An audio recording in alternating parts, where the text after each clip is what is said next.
tardes y bienvenidas, bienvenidos al Instituto Cervantes. Les convocamos hoy a la tercera sesión del seminario Una visión actual de la diplomacia cultural, organizado por el Instituto Cervantes y la Cátedra de Diplomacia Cultural del Instituto Europeo de Estudios Internacionales y coordinado por el director de dicha cátedra, el muy cervantino Joan Álvarez, que les acaba de dirigir la palabra. Si en la primera sesión Emilio Lamo de Espinosa, presidente de la Fundación Real Instituto Elcano, nos ofreció una visión global, pero llena de matices, de los retos odiernos de la diplomacia cultural, y en la segunda los principales responsables de la diplomacia cultural española debatieron sobre el modelo a seguir, hoy nos asomamos a lo que hacen y cómo lo hacen en esta materia nuestros colegas de otros institutos europeos presentes en Madrid. Tenemos para ello con nosotros a Anne Luyot, bienvenue, directora del Institut Francés en España, Andy McKay, welcome, director del British Council en España, Petra Koppel-Meyer, willkommen, directora adjunta del Instituto Goethe en España, y Stanislav Skoda, witajte, más o menos. Sí, perfecto. Director del Centro Checo de Madrid. Vamos a comenzar con una breve presentación de cada uno de los institutos y después ya comenzaremos la charla. Vamos a comenzar por Anne, si te parece bien. ¿Nos puedes comentar un poco cuál es la misión del Instituto Francés en España? Sí, muchas gracias primero, ante que todo, por esta invitación. Me parece excelente poder hablar de diplomacia cultural, además con colegas europeos. Creo que realmente la diplomacia cultural, su ámbito natural hoy para nosotros es Europa, entonces es una excelente idea. John me había dicho que lo que sería interesante es presentar un poco la filosofía de nuestra misión, entonces no voy a empezar desde la prehistoria, pero voy a empezar desde las palabras, ¿no? La diplomacia cultural. Entonces, la diplomacia cultural es diplomacia, entonces relaciones entre dos estados, entonces una política exterior pública, y es cultural, una política cultural pública. Entonces es realmente algo que pertenece a la esfera pública, lo que lo diferencia del soft power, que es una noción relacionada con la iniciativa privada, apoyada a veces por los estados. Es el caso, por ejemplo, en los Estados Unidos, pero me parecía importante hacer desde el principio esta diferencia, ¿no?, entre la diplomacia cultural y lo que a veces se llaman soft power. Entonces, hablamos de política pública y de política cultural pública. Antes de hacer diplomacia cultural, nosotros desarrollamos políticas culturales en nuestros países. Y en el caso de Francia, por supuesto, la evolución reciente de la diplomacia cultural en Francia depende también de la evolución de las políticas públicas culturales, ¿no?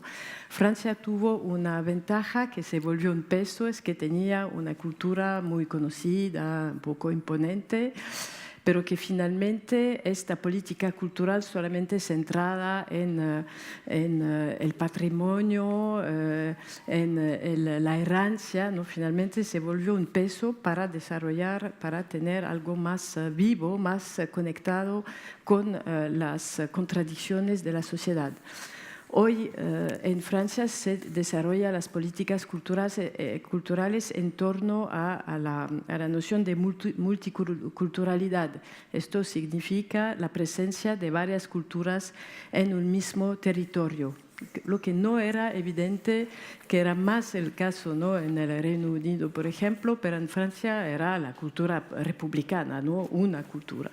Ahora sabemos que no, que en un mismo territorio tiene varias culturas, que hay varios niveles de culturas también. Hay las culturas populares, hay las culturas de comunidades minoritarias, etc.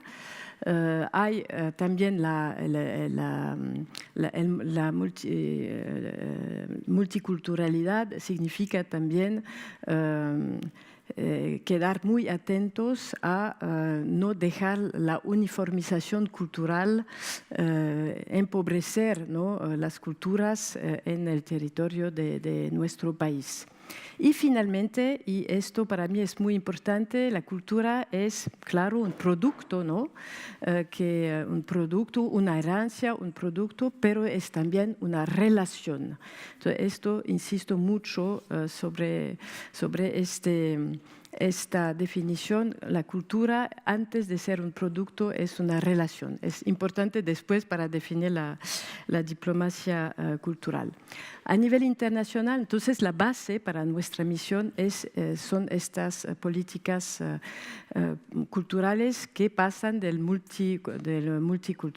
la multiculturalidad hasta la interculturalidad, hasta el diálogo intercultural. A nivel internacional, nuestra base, nuestro fundamento es, por supuesto, la Convención de la UNESCO sobre la diversidad cultural, que es realmente, creo que no es lo suficientemente conocida esta convención, porque debe ser la base de todo, del trabajo de todo diplomático que trabaja en diplomacia cultural. Entonces, ¿qué significa la convención? Lo sabéis todos, pero un resumen muy rápido es que un producto, un bien cultural no es solamente, puede ser un bien económico, comercial, pero es ante todo un bien cultural, entonces pertenece a otro mundo, depende de otras reglas que las de los bienes comerciales. Esto es fundamental. Segundo, que los países tienen el derecho de desarrollar políticas de protección de sus culturas, de su producción cultural, que esto es muy importante, ¿no? Y tercero, que tenemos un deber colectivo de defender la diversidad cultural en el mundo a través justamente mecanismos de apoyos a los estados que no tienen, ¿no?, esta capacidad, y también a través del diálogo intercultural de nuevo. Entonces, perdón por la introducción un poco larga, pero estos son las dos bases de nuestra misión del Instituto Francés de España. Para ejercer, para poner en marcha, ¿no?, esta misión en el mundo, tenemos, por supuesto, prioridades.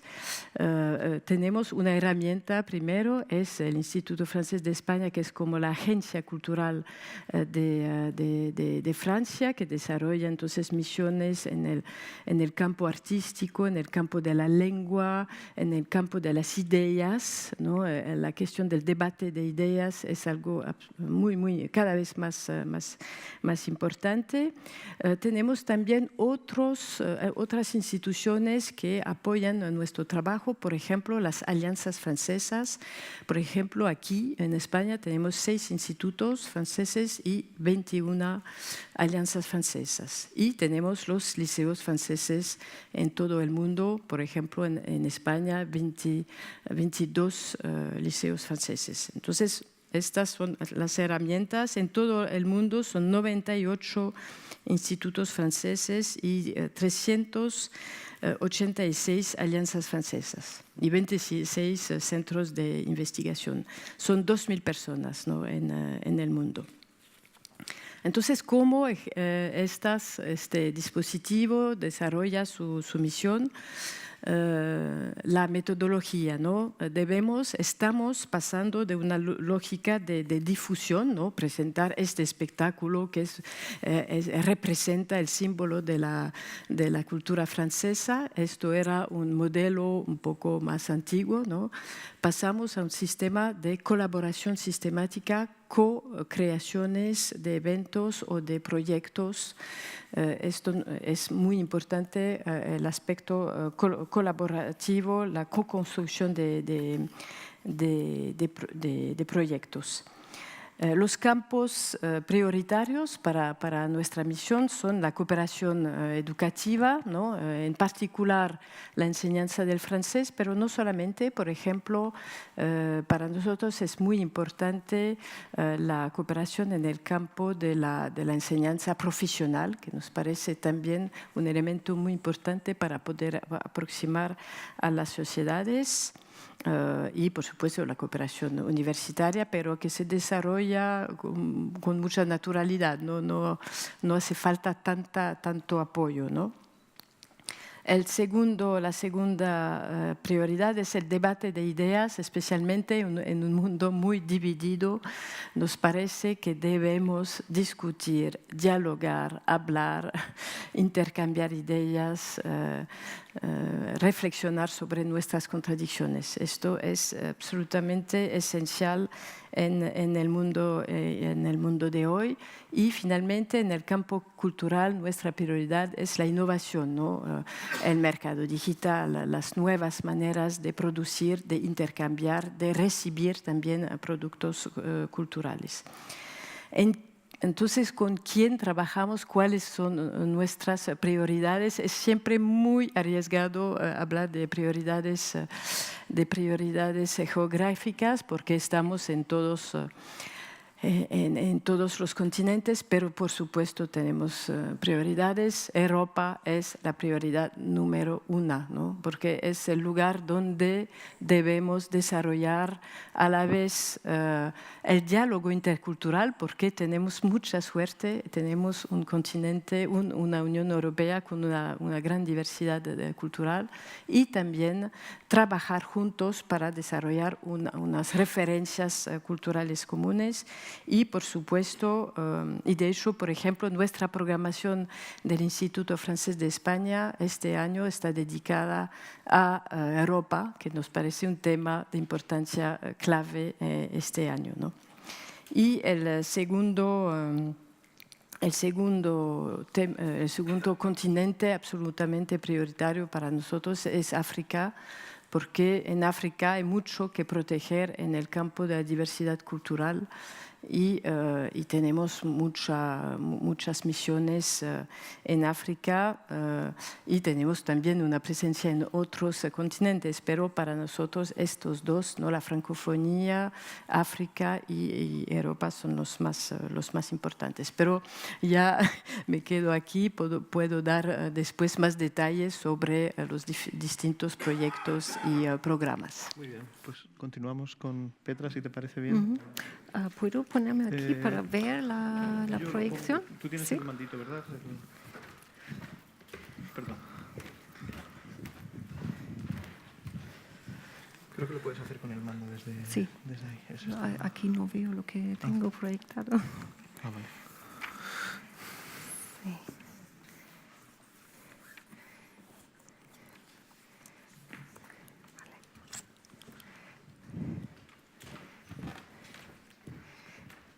Vale, muchas gracias. ¿Se oye? ¿Sí? Muchas gracias para la invitación y para poder en este encuentro voy a presentarles un poco cómo el Goethe-Institut trabajó, cómo la diplomacia cultural se desarrolla en Alemania. Para empezar, me gusta mucho que puedo hablar justamente después del Instituto Francés, porque hace unas semanas Macron y Merkel firmaron un convenio de trabajar juntos en unos países. Hay proyectos pilotos para juntar nuestros institutos, y para nosotros creo que es una experiencia muy interesante, quizás a veces muy exigente, pero en todos casos creo que disfrutamos todos de esa cooperación. Tengo que decir que mi español es un poco limitada, mi nivel no es tan alto, pero intento de explicar si hay unas preguntas. Estoy a su disposición para explicar más cómo trabajamos.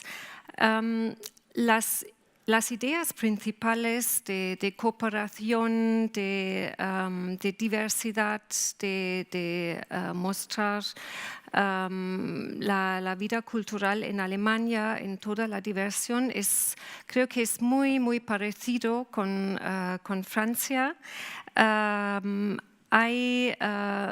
Voy a explicar un poco los fundamentos de gestión cultural en Alemania, porque creo que es un poco diferente que lo que tenemos en Francia y en otros países. En Alemania tenemos el principio de regional. Hay las Länder, las comunidades autónomas como en España, que tienen una autonomía cultural. En nivel nacional no tenemos un ministerio de cultura nacional, tenemos un funcionario de cultura en la Cancillería. Es decir, la gestión cultural es en manos de las comunidades autónomas para la política cultural en Alemania mismo. Para el exterior tenemos los ministerios de Relaciones Exteriores, por supuesto, el Ministerio de Hacienda y varios agentes para la gestión cultural. Es el Goethe-Institut, el Instituto Alemán, hay otros como el Instituto de Relaciones Exteriores, hay el Servicio Alemán de Intercambio Académico, hay la Fundación Humboldt, hay la Sociedad de Cooperación Internacional y cada uno tiene su foco, su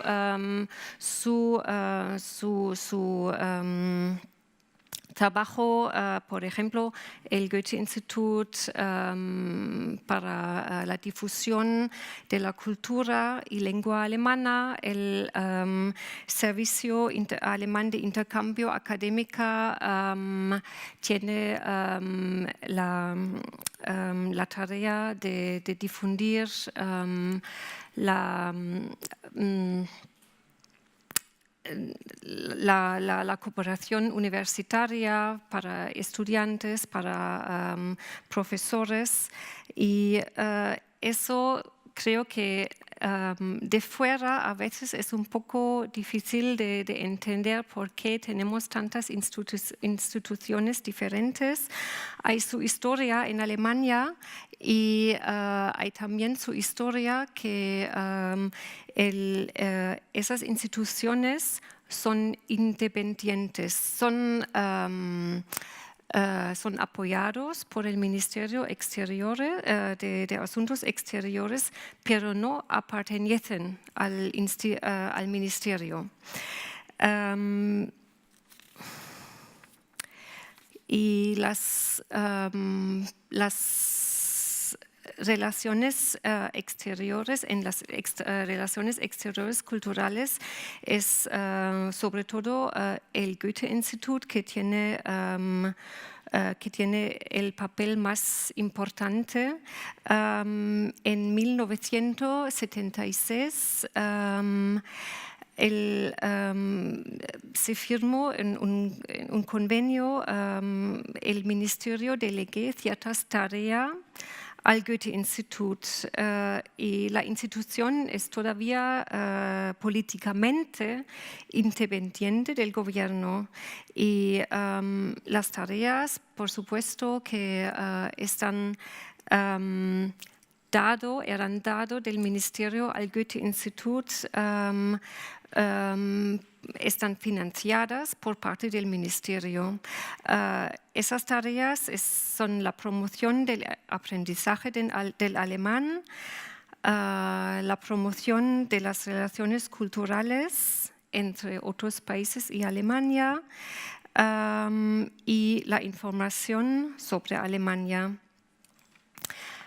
Ese convenio ha sido renegociado varias veces, pero todavía constituye la base para las actividades del Goethe-Institut en el extranjero.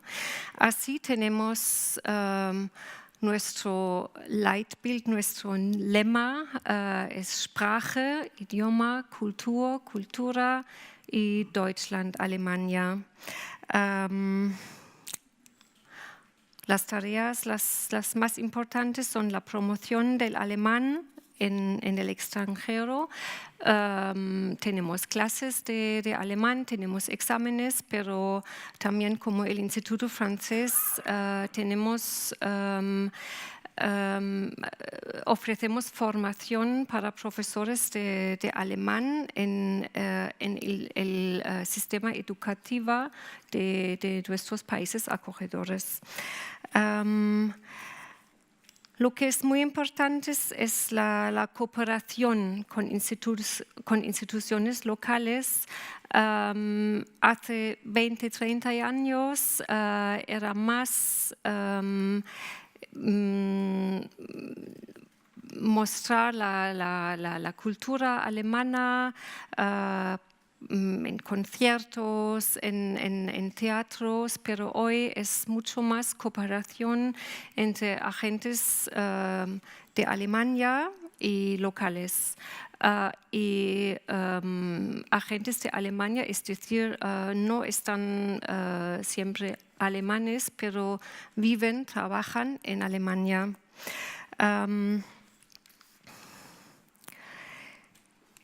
Y la información sobre Alemania, sobre la vida cotidiana, la cultura cotidiana, por supuesto, es una tarea muy importante de todos los institutos en el mundo. Y como lo tenemos en EUNIC, aquí en Madrid, en muchos países y ciudades, es la cooperación con institutos culturales europeos.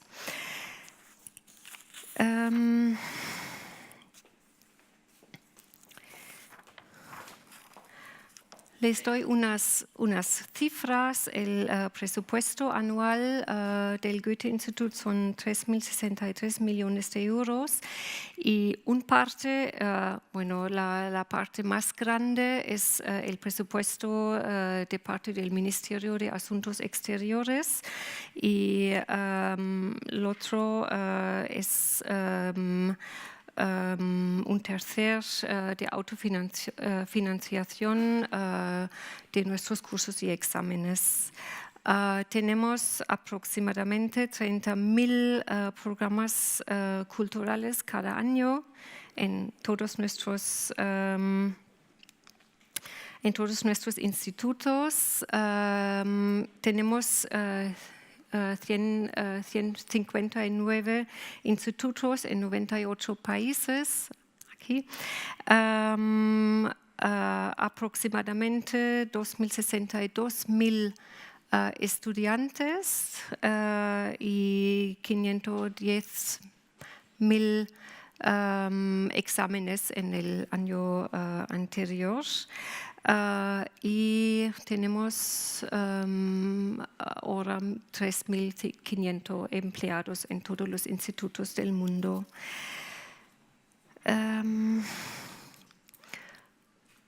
Sí, eso quizás es un poco demasiado detallado.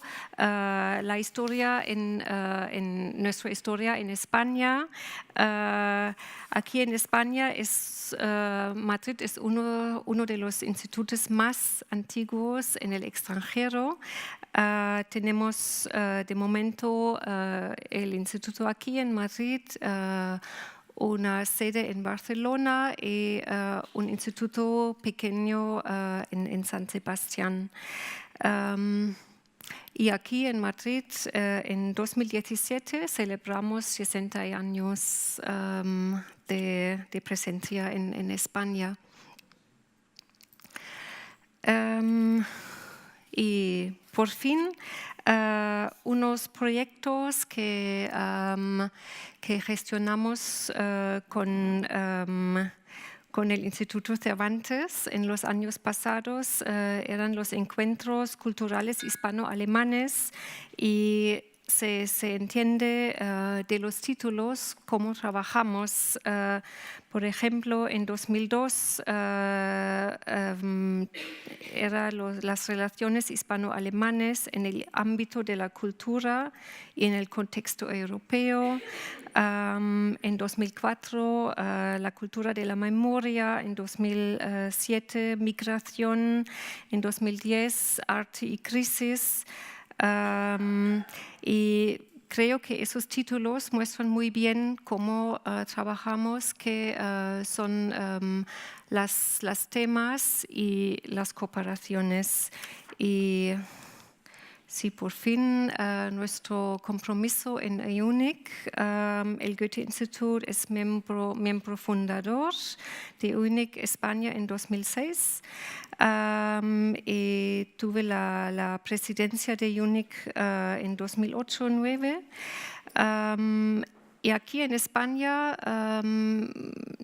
lo que existe, no en todos los sedes de EUNIC, tenemos un grupo idiomas y formación. El grupo de EUNIC global se ocupa más de proyectos culturales y el grupo de formación e idiomas en la formación de profesorado en nuestros institutos y también en el sistema educativo público. Muchas gracias.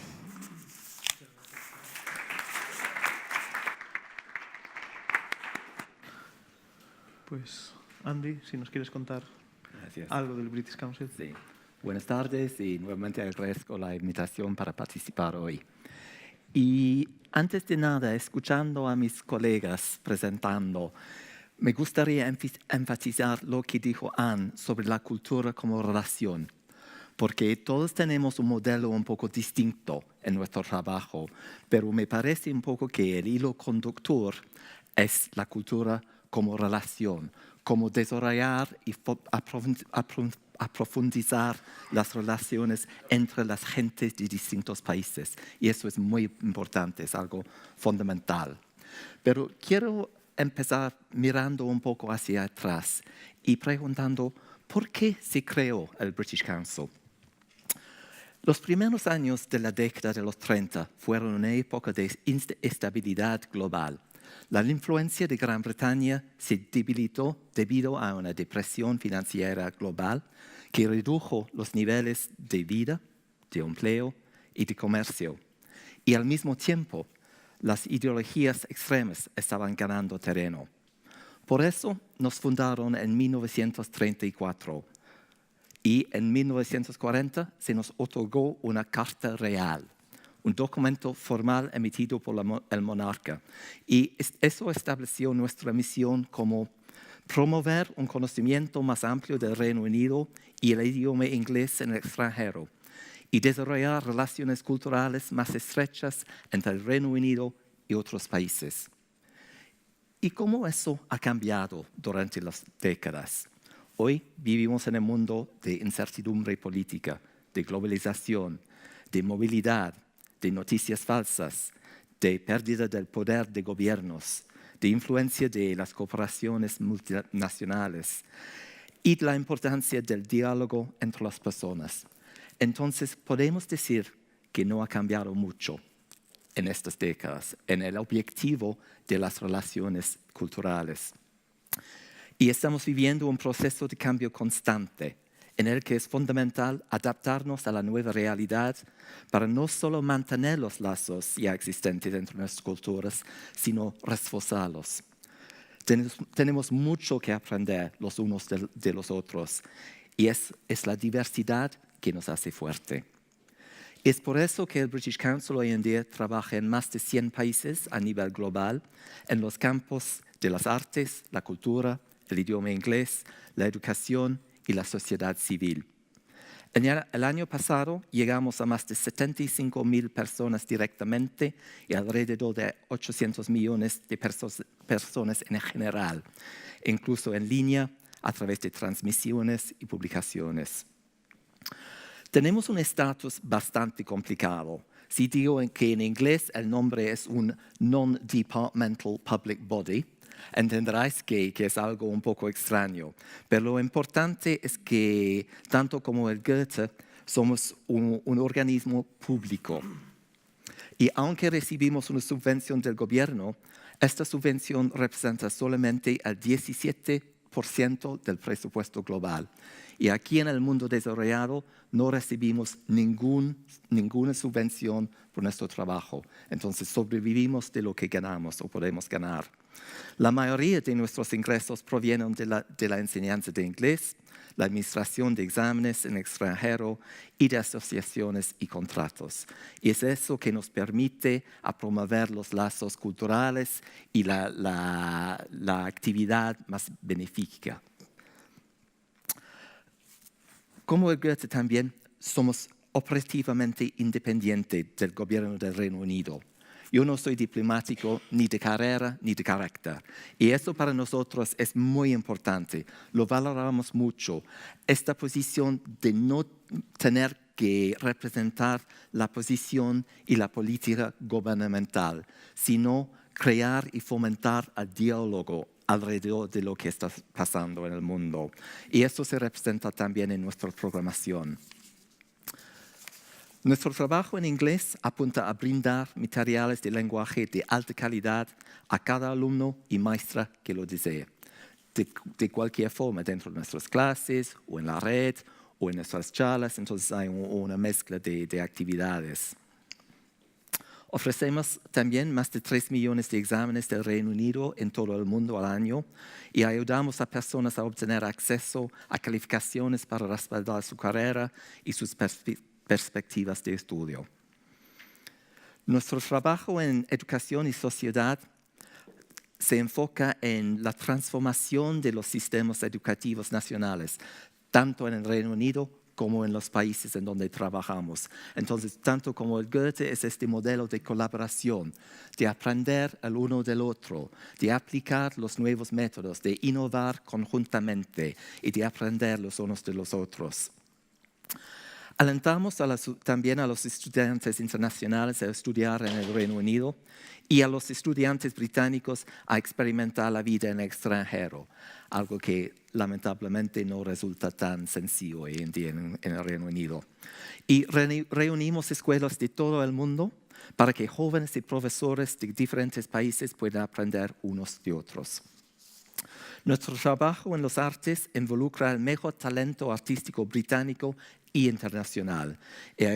Otra vez, tanto como el Goethe, trabajamos siempre en colaboración con el país donde nos encontramos. Reunimos a los artistas y apoyamos el desarrollo de habilidades y políticas en las industrias artísticas y creativas. A través de este trabajo, intentamos asegurarnos de que la cultura, en su sentido más amplio, juega un papel vital y en la conexión y la comprensión mutua.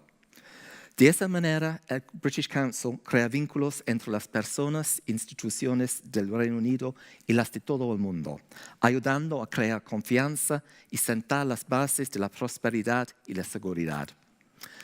Aquí en España, estamos presentes desde 1940, llevando a cabo nuestra actividad actualmente en nuestros 13 centros alrededor del país. Cada año llegamos a miles de estudiantes, educadores, responsables políticos, académicos, investigadores, creadores y emprendedores españoles. Además de la enseñanza de inglés y la administración de exámenes, el British Council desarrolla y participa en proyectos muy variados que giran en torno a las artes, la sociedad, la ciencia y la educación. Para daros algunos pequeños ejemplos, seguimos intensificando nuestro apoyo a la comunidad educativa para el desarrollo de la educación bilingüe. impulsamos la creatividad de las mujeres en la industria musical y alentamos los sueños de las nuevas generaciones con proyectos de periodismo como Future News Worldwide y becas para estudiar en el extranjero. Asimismo, en el British Council School de Madrid ofrecemos un programa educativo bicultural y plurilingüe a casi 2.000 alumnos desde los 3 hasta los 18 años. Trabajamos también con las asociaciones de profesores en España, proporcionando acceso a recursos educativos y colaborando en la formación que ofrecen a sus miembros. En el terreno artístico, nuestro papel es el de desarrollar vínculos con instituciones culturales con el fin de exhibir lo mejor de la creatividad británica en eventos artísticos y fomentar la creatividad entre artistas de ambos países. Estos ejemplos demuestran que hoy, al igual que cuando empezamos hace casi 80 años, seguimos apasionándonos por la integración de culturas y por el intercambio de conocimientos y experiencias entre ciudadanos de todo el mundo. Gracias. Voy a también pasar al pupitre porque tengo la presentación preparada. Bueno, ¿cómo lo cambio, Martín? Por favor, si me lo puedes enseñar. A ver si no nos hacemos. De una manera fácil, ¿no? Sí, si quieres usarlo. Este debe ser tú.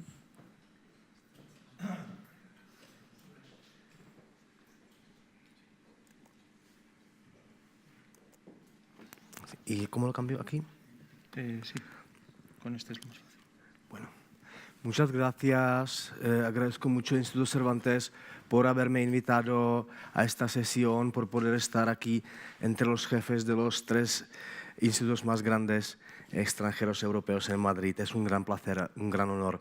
Entonces, yo soy del Centro Checo, que es un instituto público también, mucho más pequeño que British Council o el Instituto Francés. Contamos con 22 centros checos, que es casi igual como un instituto por el mundo. Pertenecemos al Ministerio de Asuntos Exteriores de nuestro país y el estatuto de cada centro checo en los países europeos o fuera de Europa es distinto dependiendo de los tratados entre el gobierno checoslovaco históricamente y el gobierno local donde trabajamos. Aquí en España somos parte de la misión diplomática de nuestro país, tenemos oficinas en la embajada y el estatuto diplomático. Los centros checos tienen larga tradición de 50 años de existencia. Sin embargo, los primeros institutos checoslovacos, aquel entonces, estaban fundados en los países ex-socialistas como en Rumanía, Hungría, Bulgaria, etc. En Madrid fue abierto el Centro Checo en el año 2003. Bueno, es que este año celebramos el centenario del establecimiento de las relaciones diplomáticas entre Checoslovaquia y España, de los cuales 40 años casi no existían, porque con la llegada de las tropas nazis a nuestro país cerraron las embajadas y volvieron a abrirlas después de la muerte de Francisco Franco. Bueno, somos un centro pequeño, soy yo, adjunta a la dirección Iveta González, a la cual conocéis, y nuestro colaborador Daniel Ordóñez y las becarias, y tenemos la sede en la embajada. Bueno, objetivos principales, como todos. Yo estoy absolutamente de acuerdo con Andy, que crear los lazos culturales entre nosotros, entre los países europeos, los ciudadanos de la Unión Europea, es muy importante. Muy importante, la cultura europea es lo que podemos nosotros ofrecer al mundo entero, es algo súper especial que nos define. Entonces, como otros institutos, tenemos por objetivo mejorar la reputación del país, crear la confianza recíproca y hacer networking. Los checos aquí en España tienen buena reputación, los españoles saben poco de nosotros, pero no tienen prejuicios, salvo que piensan que tomamos mucha cerveza. por ejemplo, en este caso, que no es tanto la verdad. Por eso, por ejemplo, hemos creado, o nuestros colegas de Praga han creado un proyecto muy interesante el año pasado, cuando celebramos 100 años de la existencia de Checoslovaquia, un proyecto que se llama Czech Image.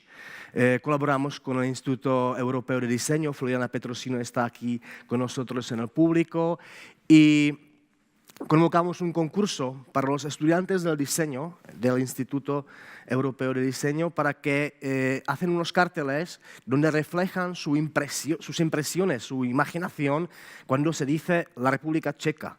Entonces habían varios muy bonitos los carteles y ganó este que está al lado izquierdo, no sé si se puede leer lo que está escrito: I don't even know where the Czech Republic is. Este cartel lo ganó, entonces tenemos mucho sentido del humor. Bueno, intentamos de presentar República Checa también como un país moderno. Aquí en España la gente conoce unos fragmentos de la cultura checa, como es, por ejemplo, el cine clásico moderno de los años 60, arte en vidrio, cine de animación, pero son fragmentos y son cosas que se hacían hace 50 años, algunas. Y entonces nosotros queremos traer a España cosas más modernas, como por ejemplo videojuegos, cosas de industria creativa, ciencia e investigación, entre otros, y cambiar la imagen de nuestro país. También estamos encargados de promocionar no solo la cultura, sino también ciencia e investigación. Entonces colaboramos con los institutos científicos en España para atraer los investigadores checos y hacer networking para que ellos puedan cambiar sus experiencias y hacer unos lazos profesionales. Nos dedicamos también a la diplomacia pública pura y dura, entonces hacemos también exposiciones para conmemorar los acontecimientos históricos relacionados con Checoslovaquia en España. Bueno, de cultura hacemos proyectos de todos los campos, de cine, teatro, artes plásticas, música, literatura, también arquitectura. Los grandes éxitos, los que quería mencionar brevemente, eran el año pasado cuando montamos una exposición de un artista plástico checo, Jiří Sozanský, en la antigua cárcel de Segovia, reconvertida en un centro cultural, o una exposición de los carteles de los años 60 en el Círculo de Bellas Artes que contó con 25.000 visitantes, igualmente como la exposición de Orbis Pictus del artista checo Petr Nikl en Matadero. Colaboramos con los institutos más prestigiosos en Madrid o en toda España, con Teatro Real, donde colaboramos en una ópera para niños hace 2 años, con Círculo de Bellas Artes, Matadero, con De Duque, el mismo Instituto Cervantes. Este año nos toca la presidencia al clúster EUNIC en Madrid. Somos miembros fundadores de esta asociación y nos toca la presidencia hasta el septiembre de 2019. Me gustaría mucho hablar con mis queridos colegas de las posibilidades que tiene EUNIC, porque EUNIC es una asociación libre, ni siquiera somos una persona jurídica aquí en España, y entonces todas las actividades las hacemos voluntariamente. Cada instituto se compromete a asistir a los eventos por su propia decisión. No podemos organizar algo en el nombre del clúster. Tenemos que acordarlo todo y hacer las actividades después están comprobadas por todos los institutos. Bueno, entonces luego vamos a hablar más de Instituto EUNIC. Muchas gracias por su atención.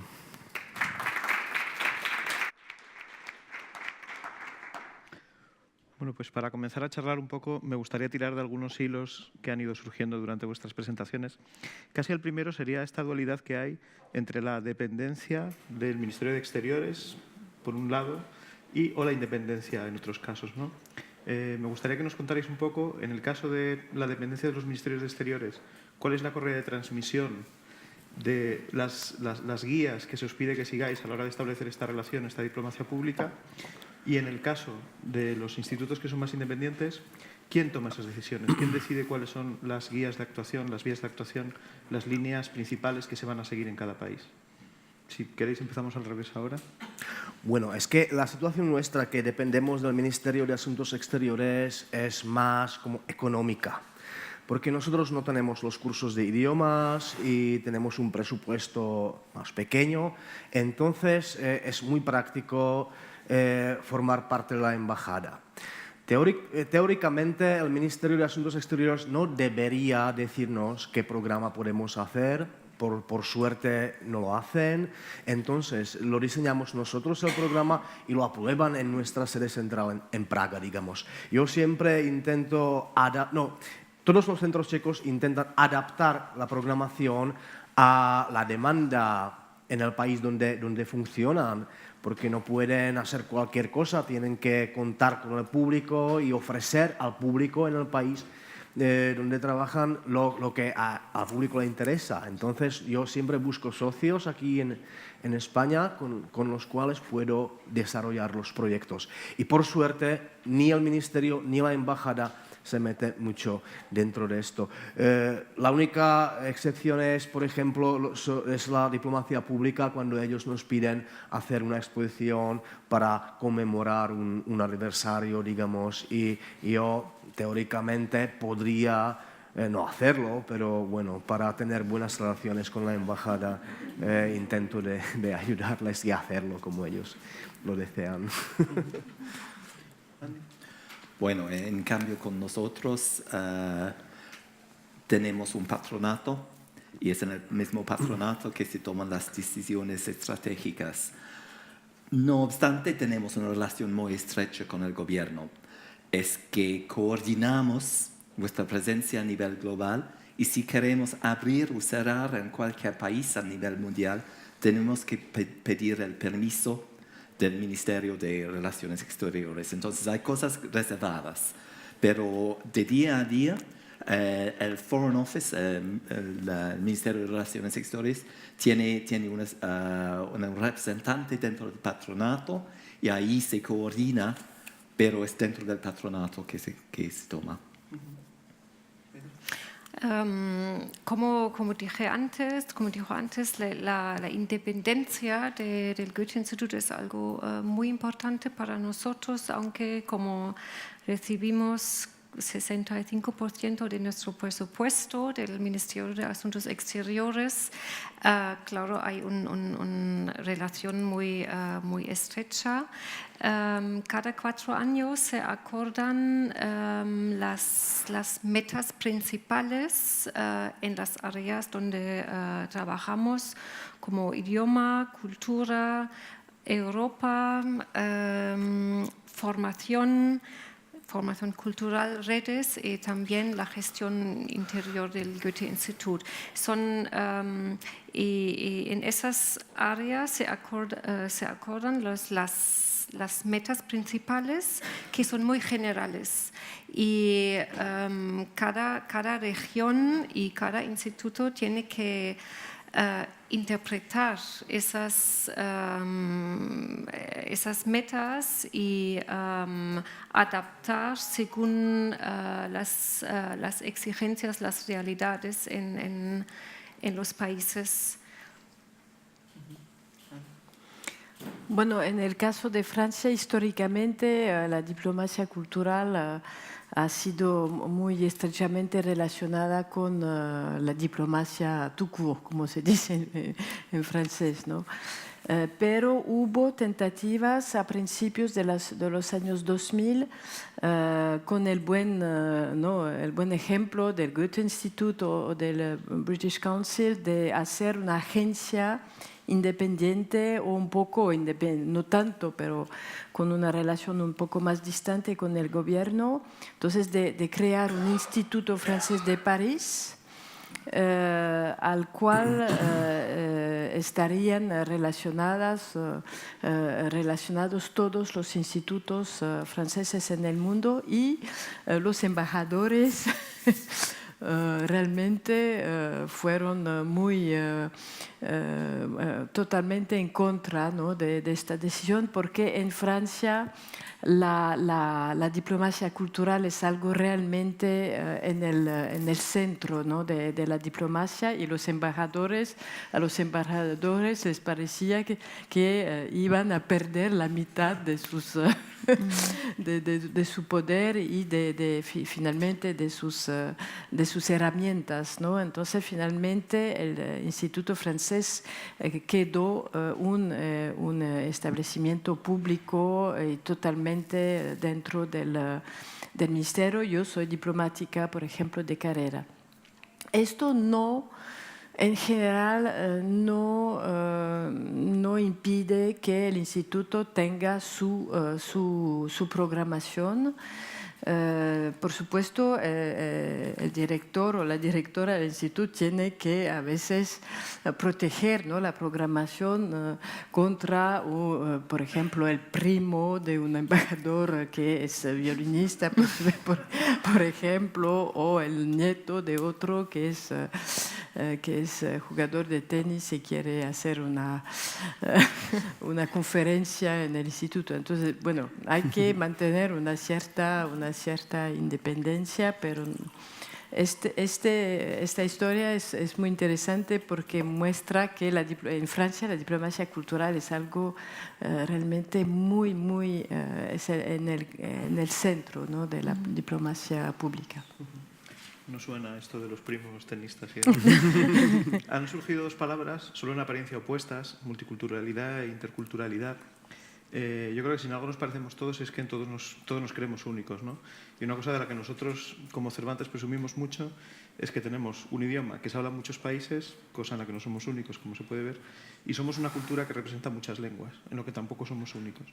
Entonces queríamos preguntaros cómo lidiáis con esta circunstancia de tener lenguas que no solo pertenecen a vuestro país y con la circunstancia de que en vuestro país se hablan más lenguas, aunque sea en la diáspora, digamos, ¿no?, que también es muy importante. Bueno, para el francés es fácil porque existe la francofonía y la Organización Internacional de la Francofonía. Entonces es una cooperación, unos programas que son totalmente institucionalizados. Entonces, desde el punto de vista de las acciones a favor del francés, de la posición del francés, de las instituciones que manejan el francés, tenemos este marco, ¿no?, de la Organización Internacional de la Francofonía, de la Agencia Universitaria también de la Francofonía, que apoya también, ¿no?, las colaboraciones universitarias con los países francófonos. Y tenemos en marzo, este mes, ¿no?, va a ser el 29 de marzo aquí en Madrid, la fiesta de la francofonía, que nos permite trabajar con todos los países francófonos. Fuera de esta parte institucional tenemos también siempre unas instrucciones de nuestro ministerio y del Instituto Francés de París de siempre involucrar en nuestras actividades artistas francófonos, escritores francófonos. Vamos a hacer algo sobre la traducción, vamos a tener, por supuesto, traductores de otros al español de otros países francófonos. Entonces es algo muy importante en nuestro país, esta dimensión de la francofonía que va mucho más allá, y en el caso de Francia es como en España, ¿no?, va mucho más allá que las fronteras de Francia. Sobre la segunda pregunta, bueno, en Francia todavía, que ha sido durante mucho tiempo un país extremadamente centralizado, hay que reconocer que la Revolución Francesa y después la República, hay que reconocer, ¿no?, que ellos realmente destruyeron, ¿no?, la diversidad lingüística de Francia, que ahora se está recuperando. En algunas regiones se habla desde hace tiempo bretón en Bretaña, se habla por supuesto corso en Córcega, pero se habla alsaciano en Alsace, ¿no? y se está recuperando, por ejemplo el occitano, ¿no? En Occitania. Entonces hay una cierta diversidad lingüística que se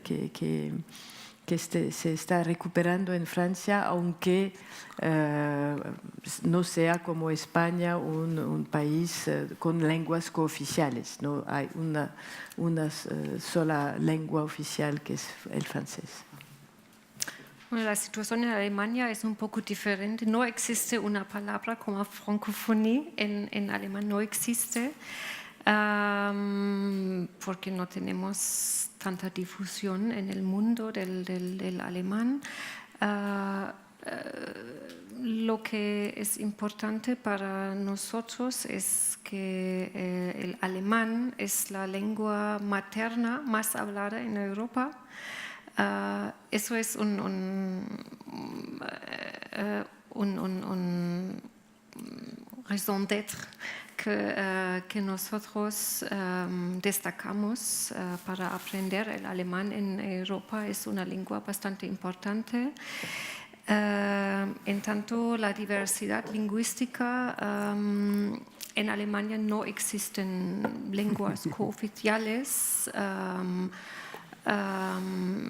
Lo que en la enseñanza del alemán en los años, digamos, 15, 20 años pasados, ganó más importancia son las variedades locales en Alemania misma, pero también en Austria, en Suiza, que tienen lugar en la enseñanza de nuestros, también en nuestros cursos en el Goethe-Institut.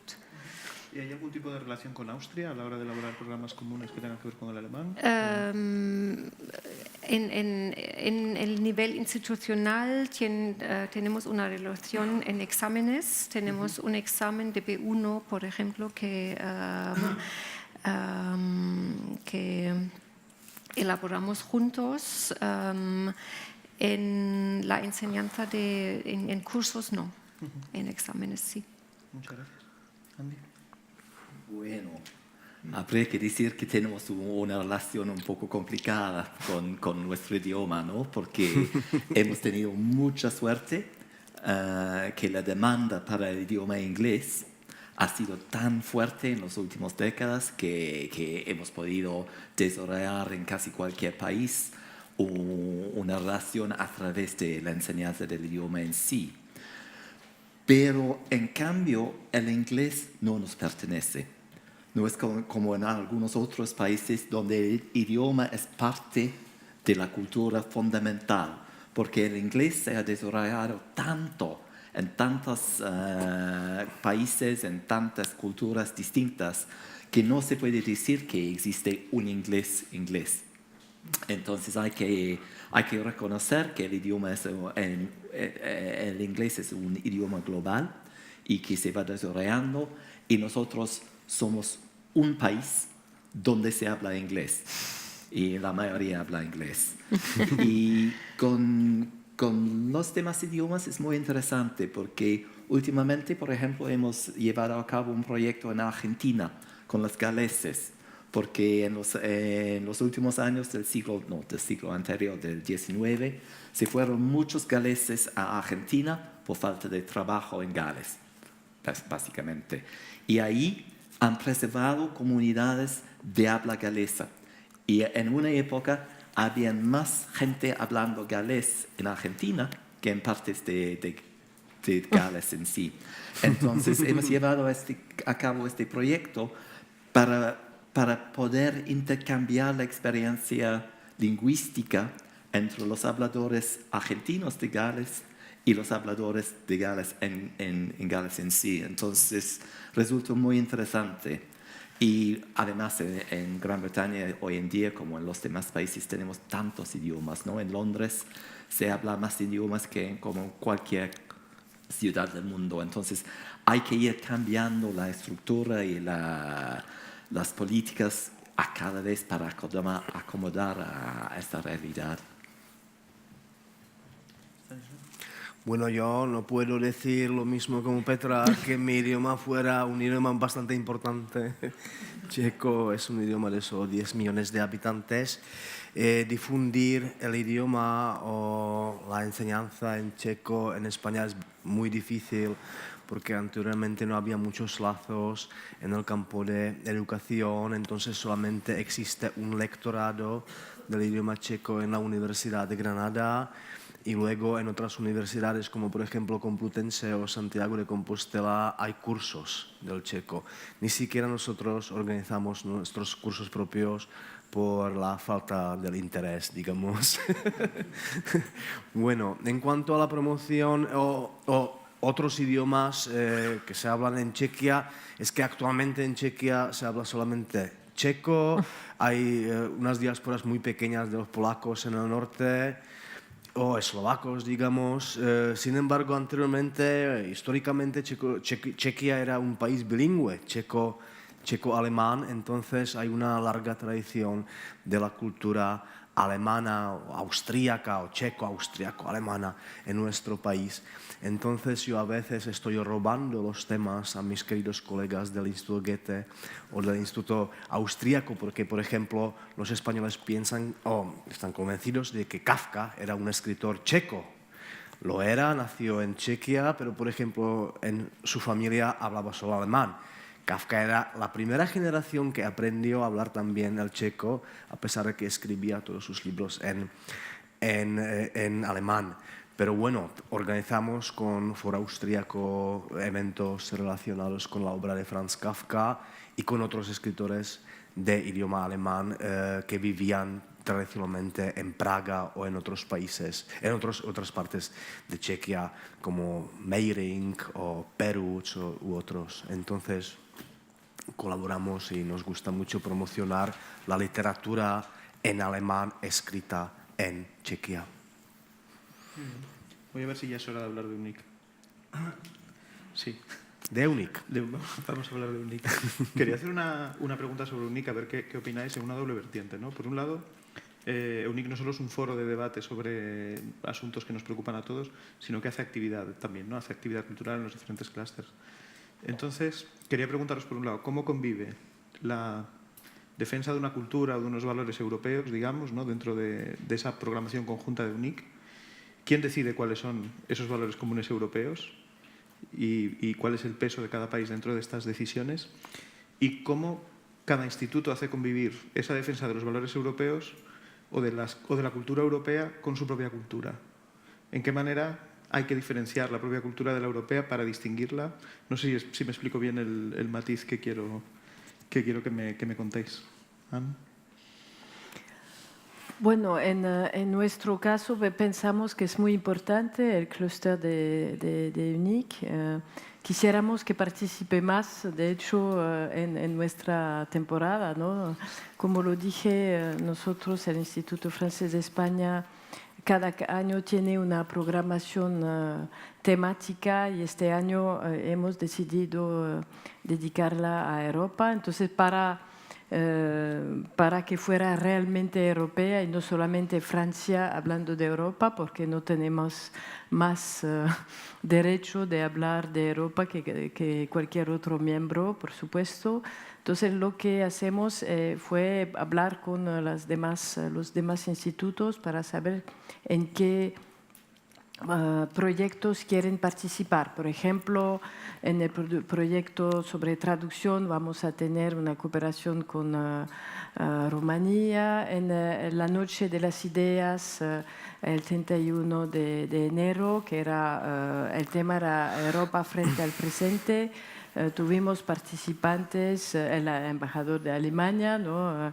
La embajadora de Irlanda, la embajadora de Polonia, y después tuvimos una mesa redonda sobre la cultura en Europa, también con participantes de varios países europeos. Entonces, por supuesto, es así, invitando a gente que vienen de otros países de Europa. Nos parece importante de abrir nuestros institutos también a debates, intercambios con otros países países europeos. Lo que hicimos, también podemos citar lo que hicimos con el Goethe Institut en el año pasado, en el 11 de noviembre, fue también muy interesante en Barcelona y en Madrid, de reunir para un acto que finalmente era profundamente europeo, ¿no? Porque el fin de la guerra finalmente también era la primera razón, ¿no? El primer fundamento de la construcción europea. Entonces lo hicimos también conjuntamente. Entonces creo que es así que se debe hacer. Entonces, ¿cómo mantener una cierta, también, por supuesto, una de las prioridades también promover sus propias culturas, pero como lo dije, como Andy también lo subrayó, para nosotros la cultura es sobre todo relación. Entonces, finalmente, a nosotros nos parece que mantenemos el sentido de nuestra programación al invitar más allá de nuestros propios artistas, autores, intelectuales, a invitar también representantes de otros países de Europa, y estaremos encantados de trabajar más con UNIC, que nos parece una iniciativa, por supuesto, muy importante. Como directora académica puedo más hablar sobre este grupo de formación de idiomas de UNIC, que se formó en 2017.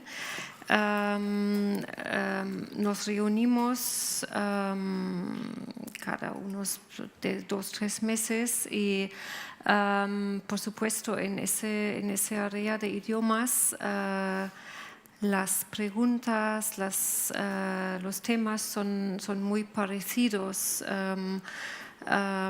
entre, digamos, el British Council, el Instituto Italiano, el Institut Français, la Alliance Française. Y por eso para nosotros en este grupo pequeño es muy fácil de identificar los temas que nos interesan. Organizamos en el año pasado una jornada para los formadores de cada instituto para cambiar la formación en cada instituto, cómo se hace, qué son los contenidos y quién lo hace. Y a mí me pareció muy fructífero de ver cómo lo hacen los otros. Y cada año celebramos el Día de las Lenguas Europeas en septiembre, y tenemos muchas actividades juntos en varios institutos. Lo que, por ejemplo, el año pasado tuvimos un proyecto en el Goethe Institut de mostrar la diversidad, la riqueza de los idiomas en Europa en un formato muy innovativo, se llama Speak Dating. Tuvimos un representante de cada país representado en UNIC España para celebrar un pequeño encuentro con los visitantes que se interesan en los idiomas de cada país. Y eso fue muy bueno, ahora me falta la palabra, muy fructífero, sí. ¿Puedo agregar una palabra? Creo que este punto que mencionó Petra es muy importante, porque en España la cuestión del plurilingüismo es esencial, ¿no? España es el único gran país de la Unión Europea donde no hay una segunda lengua extranjera obligatoria en el sistema escolar. Como lo dijo muy bien Andy, el inglés es una lengua mundo, ¿no? Que es muy enseñada aquí, lo que es normal, ¿no? Para acceder al mercado. Pero debemos juntos, los demás europeos, proteger y promover el plurilingüismo en España, lo que significa tener por lo menos 2 idiomas de la Unión Europea y el checo también, incluyendo el checo, por supuesto. Sí. Sí, bueno, me refería más, y si nos importa y luego ya os doy la palabra, más que acciones concretas dentro del marco de UNIC o más que acciones entre los clústeres, ¿cuál es la idea que hay detrás? ¿Cuál es la idea que os parece que hay detrás de UNIC? O si es solo simplemente hacer actividades en conjunto. Bueno, ¿Y quién decide cuál es esa idea? Yo pienso que coincidimos perfectamente todos que la cultura europea es única, que tiene las mismas raíces judeocristianas y que compartimos mucho, y no solamente en el arte, pero también la cultura en un sentido mucho más amplio, como es la educación, derechos civiles, etc. En eso coincidimos, pero ¿cómo promocionar, cómo definir la cultura europea y cómo promocionarla en una de las cunas de la cultura europea? Por eso EUNIC es un organismo, bueno, muy amable, muy abierto, pero también a veces poco eficaz, digamos, que es difícil a veces organizar un programa común. Que lo que funciona bien, trabajar en unos grupos más pequeños de los países que, por ejemplo, países vecinos o países que llevan algunos temas parecidos, y juntar las fuerzas y hacer un programa interesante para el público aquí en España. Pero hacer un programa fuerte, un programa que puede llamar la atención, tener la repercusión aquí en España, en 15 o más miembros de una asociación es bastante difícil. Entonces, intentamos de hacerlo, organizamos la Semana de los Idiomas. El microteatro, por ejemplo, fue uno de los proyectos más bonitos, pero comparándolo con lo que hacemos los institutos por su propia manera o en grupos pequeños, son eventos bastante pequeños. Bueno, entonces hay que buscar, hay que inventar los caminos, cómo promocionarnos como representantes de la cultura europea. Sí, eso es el reto, ¿no? Porque no cabe duda de que EUNIC es un concepto muy, muy importante. Y mirando más hacia el futuro, aún más importante, con todos los retos que existen en el mundo de hoy. Y como han contado los demás, EUNIC lleva a cabo muchas actividades con varios países, reuniendo por el Día de los Idiomas o las cosas así. Pero yo he vivido un rato en los Estados Unidos y trabajando allá, siempre la gente me preguntaba, ¿de dónde vienes? Y siempre contesté, de Europa. Porque viviendo allá me sentí muy europeo. Entonces hay algo adentro de los valores, de las estructuras, de las leyes, de todo eso que es europeo en sí. Y el reto para mí, para EUNIC, para la próxima etapa, es entender un poco más lo que es este europeísmo, ¿no? Y cómo promocionarlo y defenderlo en frente de todos los retos del mundo. Muy bien, hemos hablado de UNIC, no hemos hablado del Brexit, lo dejamos para la próxima. Y nos queda tiempo para dos preguntas del público. Hay una por allí y otra por aquí y otra por ahí. Vamos a hacer las tres estas.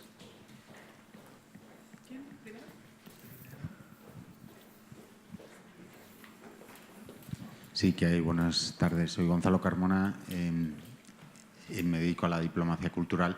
Quería hacer una pregunta respecto a unas declaraciones que hizo Mitterrand antes de irse, ¿no? Que decía no solo el gaélico o el neerlandés, sino también las lenguas de Francia, Italia o Alemania están amenazadas, pues parece no haber más cultura que la inglesa americana. Solo esta y la española tienen capacidad de reaccionar. Y yo quiero seguir hablando mi lengua. ¿Creéis que siguen vigentes estas declaraciones que hizo Mitterrand? Comentaba el otro día Emilio Lamodela Espinosa que parece, con el tema de la francofonía, va a haber más francófonos en África qué número de hispanohablantes creéis que la alianza que habéis comentado antes entre Merkel y Macron trata este tema también, digamos. Y luego quería preguntar al compañero del British Council cuál es la relación del British Council para los países de la Commonwealth. Gracias. Bueno, creo que ya he respondido un poquito, ¿no? Al decir que es importante que nos movilicemos juntos para promover para proteger y promover la diversidad lingüística europea. En cuanto al francés, nuestro presidente Macron ha lanzado recientemente un plan ambicioso de desarrollo de la enseñanza del francés en todo el mundo. De hecho, es difícil porque nos presiona. Entonces, no podemos negar que de un lado tenemos algunas preocupaciones, ¿no? En la pérdida de diversidad lingüística en el mundo, y el francés es de una cierta manera también una víctima de esa pérdida de diversidad. Por otra parte, tenemos la suerte de contar con una francofonía grande, ¿no? Como lo es España, ¿no? Como lo tiene también España, y realmente tenemos que promover más la diversidad de los franceses, ¿no? Hay un montón finalmente de lenguas que se llaman francés, pero que son distintas, ¿no? Los creoles del Caribe son totalmente distintos y está muy bien, ¿no? Del francés de África del Oeste, que está totalmente diferente del francés de Quebec. Y esto nos parece que debemos ir más allá de la Académie Française, ¿no? Porque, bueno, tuvimos, creo, en nuestra historia, ¿no? Estuvimos un país muy centralizado, en el centro de Francia, París, y en el centro de París, la Academia Francesa, y en el centro de la Academia Francesa está Pérola, ¿no? Que era el francés, que no se podía tocar, que no se podía poner un S o un N. Y creo que hoy es tiempo para proteger la diversidad lingüística, ¿no? Es el tiempo de reconocer también que hay varios franceses, y así estaremos en capacidad de salvar el francés en el mundo. Bueno, en cuanto al Commonwealth, a la mancomunidad, nuestra meta en estos países es exactamente la misma como en los demás países. Es el desarrollar el intercambio, el entendimiento y las relaciones culturales entre la gente del país X y de la gente del Reino Unido, porque la mancomunidad es una estructura, ¿no? Y cada país dentro de la mancomunidad tiene su cultura, sus costumbres y sus prioridades. Entonces, no afecta en nuestro trabajo. Buenas tardes. Soy José María Plaza Escrivá, arquitecto, y trabajo desde hace años en la promoción de nuestra cultura en Iberoamérica y en estos momentos también en algunos países islámicos. He echado de menos que en estas charlas o en estas mesas redondas se trata fundamentalmente del tema de la lengua. Y yo quería hacer hincapié, alguna vez también lo he hecho en otros foros, sobre la importancia de nuestro patrimonio histórico, artístico, cultural. En ese orden de cosas, he echado de menos que no se toque, por ejemplo, las iniciativas del Consejo de Europa para promover la cultura europea dentro de los itinerarios culturales que últimamente se están realizando. También quería exponer la iniciativa que estamos teniendo en este momento en España de aprovechar los cursos de hermanamiento de la Unión Europea que se hacen con los países emergentes para también aprovechar esos cursos twinning o de hermanamiento en promocionar nuestra cultura.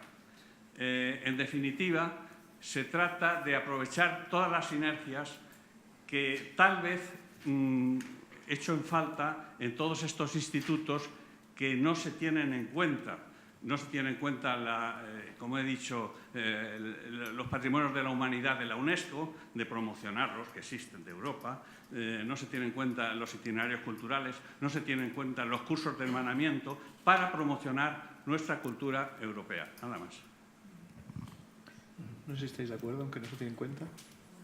Bueno, según nosotros tenemos un programa que es la preservación de bienes culturales. Hemos trabajado, por ejemplo, en Irak, después de la guerra, para promocionar un poco la preservación de los monumentos, para restablecer la importancia de la historia cultural. Entonces, más que promocionar nuestra cultura, eso es una manera de preservar la cultura global.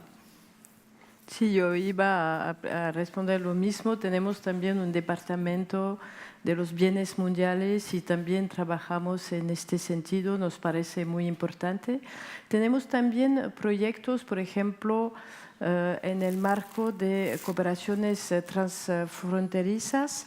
Con España hay el Camino de Compostela, ¿no? Que entonces el año jacobeo va a ser en 2021. Por ejemplo, hay un proyecto de valorización conjunta de este patrimonio de ambos lados de los Pirineos, pero a partir de proyectos educativos. Nos interesa también relacionar lo patrimonial con lo educativo. Bien, buenas tardes. Quisiera en primer lugar darles a todos la enhorabuena por el magnífico castellano que tienen, el magnífico español. No incluyo, por supuesto, al ponente representante del Instituto Cervantes, que lo tiene, como dicen los ingleses, for granted. Entonces, aparte de eso, veo que hay una reunión aquí de los representantes de las principales lenguas europeas y mundiales. En realidad, con el inglés, alemán, francés y español, prácticamente nos podemos todos mover por todo el mundo. Son una cantidad de cerca de 2.000 millones de hablantes entre las 4 lenguas. No incluyo el checo, pero sin embargo hay un tema cultural tan importante y de atracción de turismo que vale la pena visitar la República Checa. Bien, y yo creo que por otro lado todo esto que han estado ustedes comentando va a forzar y va a contribuir a que estas culturas europeas que hemos llevado nuestras lenguas a los rincones más lejanos del planeta, pues sirvan para unar esfuerzos y para unar buenas voluntades en todo el mundo. Gracias. Muchas gracias. Pues Anne, Petra, Andy, Stanislav, os lo digo en mi otra lengua, muchas gracias. Y muchas gracias a todos por venir. Gracias.